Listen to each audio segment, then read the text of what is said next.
Então, gente, vamos lá, né? Então, vamos fazer aqui a correção da prova de história, tá? Vocês confiram aí, eu não sei se vocês fizeram gabarito ou não, né?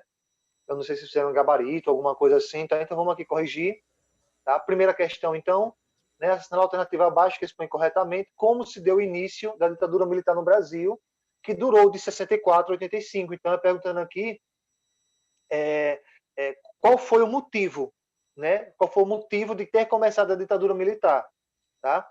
Então, nós vimos aqui que tem várias questões aqui que são parecidas, certo? Tem várias questões aqui que são parecidas, né? Uma com a outra, tá? Mas a que mais se encaixa, a que vai mais se encaixar, na verdade, aqui, é essa daqui, né? Através de um golpe militar ocorrido em 31 de março de 64, tá? Uhum. Então, letra D, Foi essa aí que eu certo? marquei. Pronto, então vamos conferindo aí, tá? Então, através de um Certo. golpe militar ocorrido em 31 de março de 64, né? Que tirou, né, o governo ali, o governo do João Goulart, né, e criou uma forma de governo repressiva, né, com forte influência norte-americana, ou seja, os Estados Unidos aí influenciando com força, né, os Estados Unidos influenciando com força, tá bem? Uh, Bom, vamos lá. Então vamos para a segunda questão aqui, então, né? Ao estudar o contexto mais geral da época da ditadura, né, notamos que tudo que está ocorrendo está de uma forma ou de outra interligado, tá? E aí essa conexão, essa ligação é justamente entre a ditadura militar no Brasil e a Guerra Fria, tá? Ditadura militar no Brasil e a Guerra Fria, certo? Bom dia, Maíra, meu amor, também para você. Então aqui é a questão que nós vamos entrar procurar aqui a questão que mais se encaixa, tá? Para os que chegaram depois, pessoal, tem pouquíssima gente aqui na aula, tá? A resposta da primeira questão, confiram aí, eu acho que vocês fizeram um gabarito, né? É a letra D, tá? A letra D é a que se encaixa melhor, certo? É a que vai se encaixar mais perfeitamente, viu? A segunda questão, no caso aqui, nós estamos vendo aqui a segunda questão que se encaixa melhor, né? No caso, dentro desse contexto da Guerra Fria, qual é? Né? Bom, vamos lá. Então, já vamos procurar aqui a resposta. A resposta correta seria a letra C. É notável a influência que a Guerra Fria teve no território brasileiro, tá? Território brasileiro. Pois, como se nota, o fundamento real da guerra era por influência, ou seja, capitalismo contra o comunismo. Assim, o que se formaram no Brasil foram elites, principalmente militares, a favor do capitalismo, e outra parcela, mesmo que não fossem comunistas, em oposição. Inclusive, eu até comentei bastante com vocês sobre isso, né, gente? Que... Cadê aqui?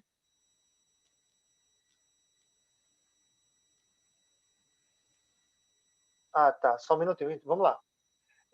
Bom dia, Carlinhos. Viu, gente? Então, assim, a questão que mais se encaixa, vão conferindo aí, viu, pessoal? Se tá de acordo com o gabarito de vocês, tá?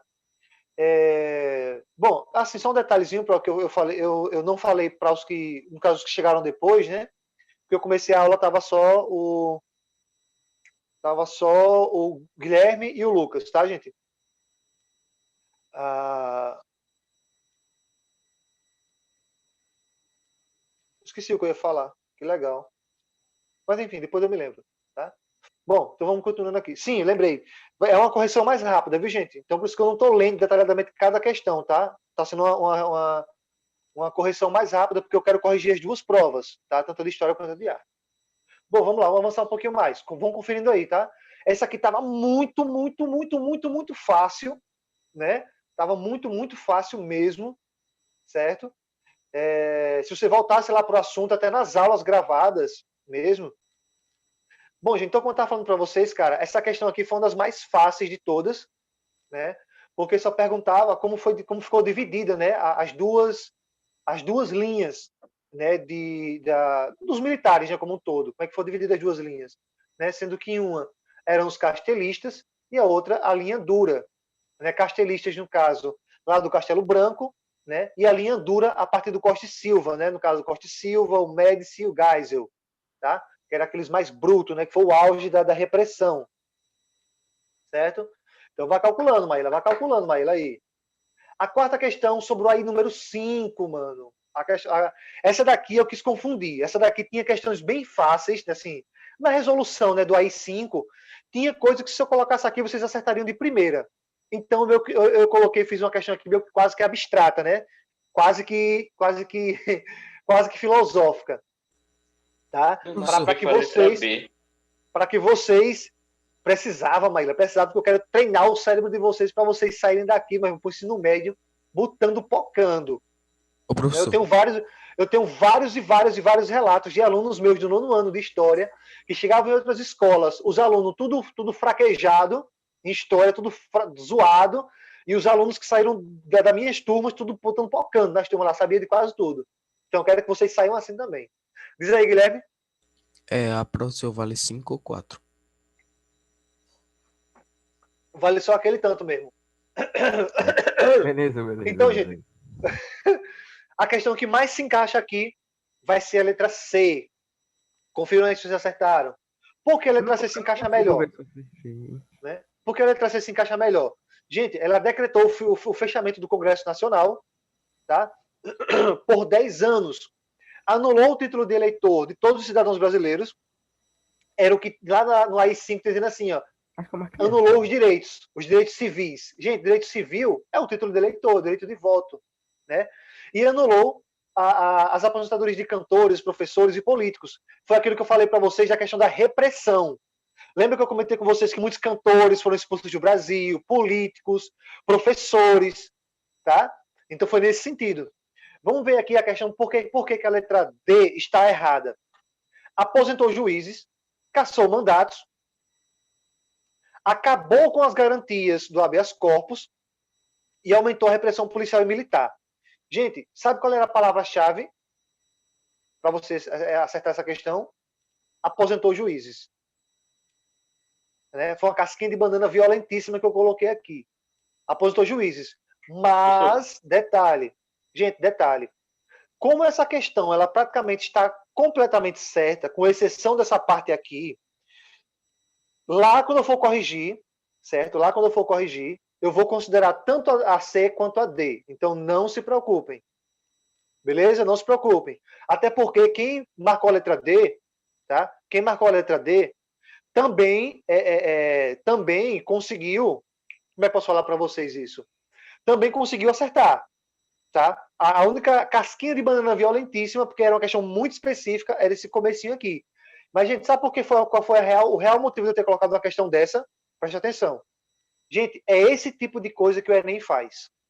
Isso aqui eu dei só uma pitadinha, só um gostinho de uma questão de Enem. É exatamente isso aqui que a questão de Enem faz. É por isso que tem tanto aluno que erra tanta questão. Tem aluno que faz 5, 6 vezes Enem e não passa. Por quê? Porque o Enem ele coloca questões muito específicas. Entendeu?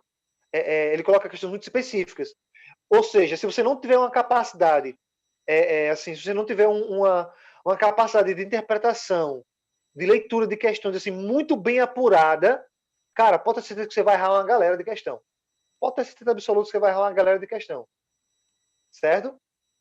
Bom, vamos lá para a próxima. A quinta questão aqui, no caso do ano de 69 a 73, né? A época do milagre econômico, eu falei bastante para vocês sobre isso, né? Que na verdade foi um falso milagre econômico, né? Então o que é que ocorre nesses 3 anos aí, nesses 4 anos aí, né? De, entre aspas, milagre econômico? Como eu falei para vocês, realmente, eu até citei para vocês assim, que realmente nessa época o Brasil realmente se modernizou bastante. Vieram indústrias, foram feitas estradas, asfaltos, o PIB aumentou, investimentos em infraestrutura foi o que eu acabei de falar, né, em estradas e tudo mais. Aqui, foram elevados empréstimos vindo do exterior, com o aumento da dívida externa, certo? Então, essa daqui é a que vai se encaixar melhor, tá? Gente, investimento nos setores culturais e educacionais, você já elimina. Vocês viram que os militares estavam cagando para isso. Elevados investimentos externos, principalmente da URSS, já está completamente errado. Se o Brasil estava aliado aos Estados Unidos, que era capitalista, poxa, não faz sentido a URSS, né, que é comunista, investir aqui no Brasil, não faz nem sentido, tá? E criação de programas de distribuição de renda, incentivo à reforma agrária. Cara, pelo amor de Deus, né? Inclusive, eu até comentei com vocês sobre isso, gente. Foi justamente por causa dessa danadinha, dessa reforma agrária, tá? Se liga só. Foi justamente por causa dessa danadinha na reforma agrária que o Django sofreu aquele golpe, né? O pessoal acusando ele de comunista e tal. A sexta questão, os objetivos da ditadura militar, né? Assim, de forma bem geral, quais eram os objetivos, e a única que se encaixa melhor, letra D. Afastar o populismo, combater o comunismo e desenvolver a economia, principalmente a economia externa, ou seja, ligação com os Estados Unidos. Tá? Essa eu errei. Até porque, gente, vamos combinar. Letra C, trazer a democracia, né? Pelo amor de Deus. Tá? Não faz nem sentido. Tá? Então, letra D é a correta. Na sétima, o ano de 79, já no governo do Figueiredo, foi um ano importante, pois nele teve o quê? A questão que se encaixa melhor, gente, aqui, olha só, letra D, ocorreu o fim da censura e o retorno do pluripartidarismo, tá? Fim da censura, né? Ou seja, os meios de mídia começaram a ter mais liberdade e o retorno do pluripartidarismo, tá? Então, a resposta correta, sétima questão, tá? Letra D. E a oitava e última questão aqui, quase no fim da ditadura militar, enfim, a senhora tem que expor corretamente esta medida, né? Então, no caso aqui, qual foi a medida que abriu caminhos, né? Qual foi a medida que abriu caminhos aqui para esse novo momento do Brasil, que era a redemocratização? E nós vimos que em 1978, né, o presidente Geisel acabou com a I número 5, restaurou o habeas corpus e abriu caminho para a volta da democracia no Brasil. Certo? Então, a resposta correta é a letra C. Tá? Letra C. A letra A, por que a letra A está errada? Você pode até pensar assim, em 84 teve a campanha de direita já. Certo? Lembrando que a direita já foi em 83. Já começa por aí. Já conquistou o seu objetivo, né? E as eleições diretas, e nós vimos que não foi isso que aconteceu. Nós vimos que as diretas já deu muita pressão, mas mesmo assim, a primeira eleição após a ditadura militar não foi direta, foi indireta, foi até aquela que o Tancredo Neves venceu, né? Que o Tancredo Neves venceu. Beleza? Então a resposta correta aqui seria a resposta letra C. Beleza? Então vamos lá, gente, aqui. Deixa eu ver aqui. Vamos passar aqui para a prova de arte agora, para a gente corrigi-la bem rapidinho também, o assunto é bem simples. Então, retomando aqui na avaliação de arte, tá? Vamos corrigir aqui rapidamente. Tá, gente, um detalhe, certo? Eu mandei um slide para vocês sobre esse assunto aqui, tá? Que são as novas linguagens da arte, né? As linguagens da arte como um todo. Tá bem simples para vocês fazerem essa prova, né? Vocês poderiam até ter olhado lá pelo slide. Então, com relação a isso aqui, não se preocupem, tá? Não se preocupem mesmo. Então, fique bem relaxadinho aí. Não fique preocupado, tá? Independente da sua nota, beleza? Enfim, vamos lá. Então, o que são novas linguagens da arte? Tá? O que são novas linguagens da arte? Tá? Então, resposta correta, letra A. É um movimento de arte inovador que visa trazer para o mundo da arte, né, novas técnicas, métodos, trazendo assim um novo olhar sobre a arte. Então, resposta correta, letra A. Okay? Até no slide que eu mandei para vocês, eu acho que no comecinho tinha lá explicando detalhadamente o que significa novas linguagens da arte, certo? Lá no slide que eu mandei tinha lá bem detalhadamente para vocês. Bastava vocês darem uma olhadinha nela. Bom, instalação é bem simples, é apenas um local artístico, um ambiente artístico onde as pessoas podem interagir, né? Então, a resposta correta, letra D. Movimento de arte que busca trabalhar e modificar o ambiente ao seu redor, tá? E torná-lo um local para apreciação e interação. Eu acho que eu defini bastante isso aqui lá naquele slide que eu mandei para vocês, né? Eu dei uma ênfase bem grande nisso aqui. Por exemplo, se eu pego aqui, sei lá, a área da minha casa e eu espalho vários quadros artísticos dos meus desenhos, por exemplo, e vocês vêm olhar, está praticamente um museu, é só uma exposição normal. Mas a partir do momento que eu coloco embaixo de cada desenho um lápis, onde vocês podem desenhar por cima do meu desenho, vocês podem modificar, rabiscar, pintar, enfim. Se eu dou a oportunidade para que vocês interajam com os meus desenhos, com as obras que estão sendo expostas, já passa a ser uma instalação. Ok, meus amores? Então, instalação é isso, é um local artístico onde as pessoas podem interagir.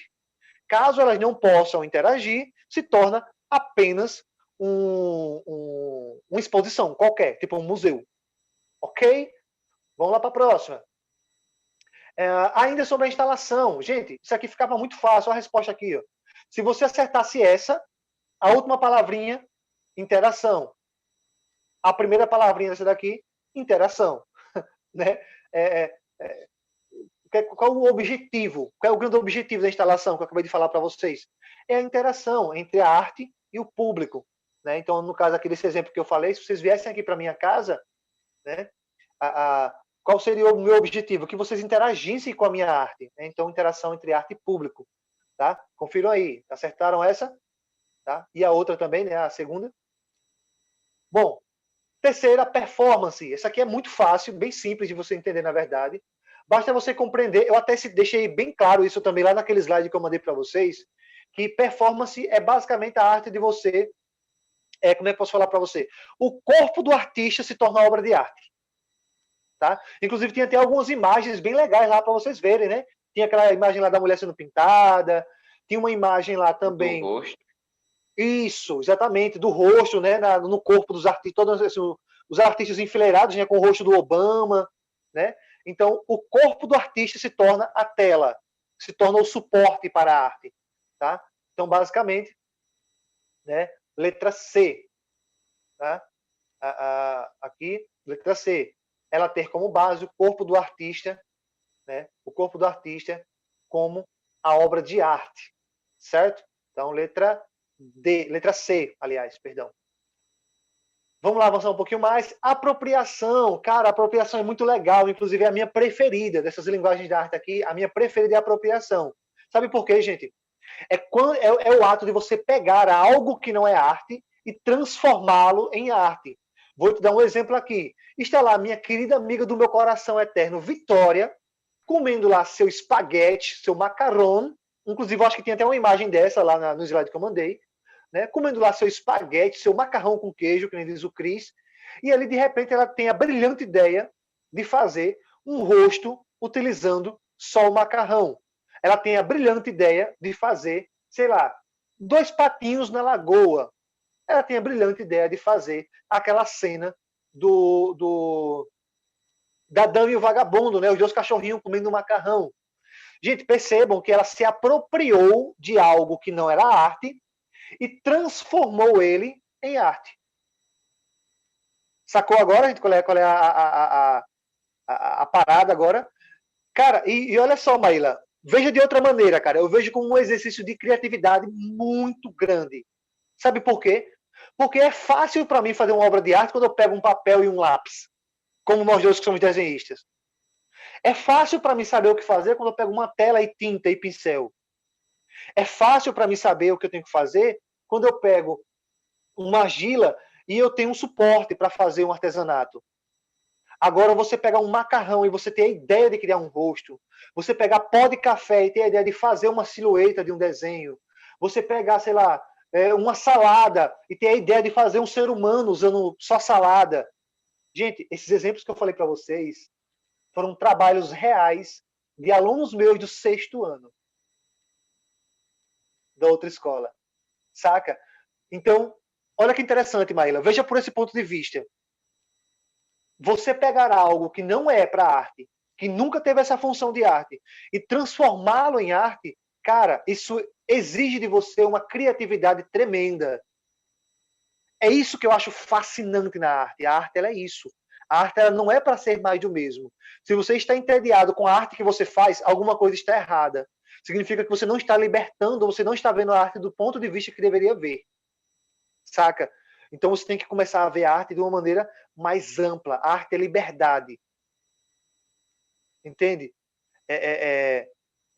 Você tem liberdade, saca? Então, é por isso que, para mim, a minha preferida, quando fala assim, novas linguagens da arte, a minha preferida é a apropriação. Porque ela trabalha justamente com essa ideia de liberdade criativa. Você pegar coisas que não são arte e você transformá-la em arte. Saca? Pronto. Essa daí é uma ideia, Maíla. Essa daí é uma ideia. Mas imagine você fazer isso e você incrementar, você realmente tentar criar uma tipo, sei lá, você tentar criar uma cena com isso aí. Esse exemplo que você deu. saca? Então, isso é apropriação. Então, qual é a questão que está correta aqui? Letra D. Buscar trazer para a arte. Ó, eu estou trazendo para a arte, né? Ou seja, objetos e coisas diferentes que não têm a função artística para torná-lo arte. Olha que fantástico isso. Né? Olha que fantástico isso aqui. A sexta questão.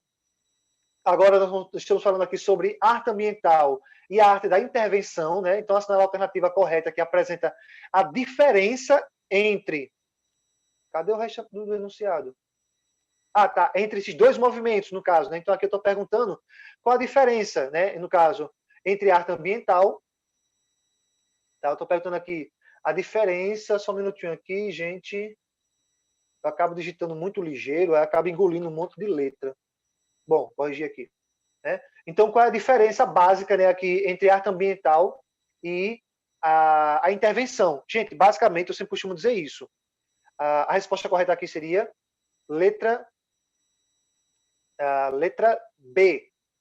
Temos na arte ambiental o princípio da modificação do ambiente. Gente, na arte ambiental eu modifico o ambiente.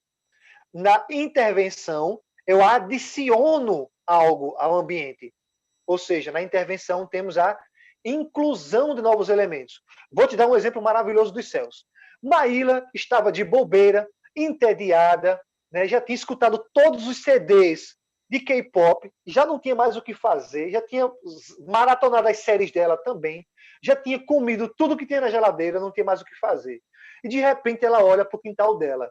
E ela olha que tem uma planta no quintal dela. Maíla tem a brilhante ideia de fazer arte em folha seca, só que com a folha, né? Só que sendo uma folha viva. Enfim, ela pega um estilete e vai lá e começa a fazer uma silhueta, começa a fazer um trabalho naquela folha daquela plantinha da casa dela. Gente, perceba que ela modificou a planta, ela modificou o ambiente. Então isso é arte ambiental. Mas vamos imaginar que ao invés de Maíla cortar a folha, Maíla foi lá e colocou vários adereços. Como estamos na época do Natal, vamos dar esse exemplo. Ela colocou pisca-pisca, ela colocou... Enfim, acrescentou coisas. Então, isso é intervenção. Vocês entenderam, gente, aqui? Ficou bolado agora esse exemplo? Sim. Arte ambiental. Né? Arte ambiental, eu modifico. Né? Ô, Vitória, eu tô quase desse mesmo jeito, só que com o Dr. House. Já tô na 8ª temporada de novo, né? Assisti as 8 temporadas, já tô na 8ª temporada de novo e não tô nem assistindo mais para não terminar logo, porque senão eu vou ficar igual a você. Bom, gente, vocês entenderam, né, pessoal, meu exemplo? Quando eu modifico um ambiente, é arte ambiental. Quando eu adiciono um ambiente, isso é intervenção. Tá? Isso é intervenção.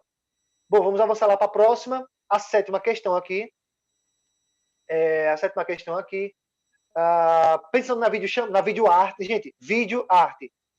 Nada mais é do que vídeo. Ou seja, a resposta correta aqui, letra C. Né?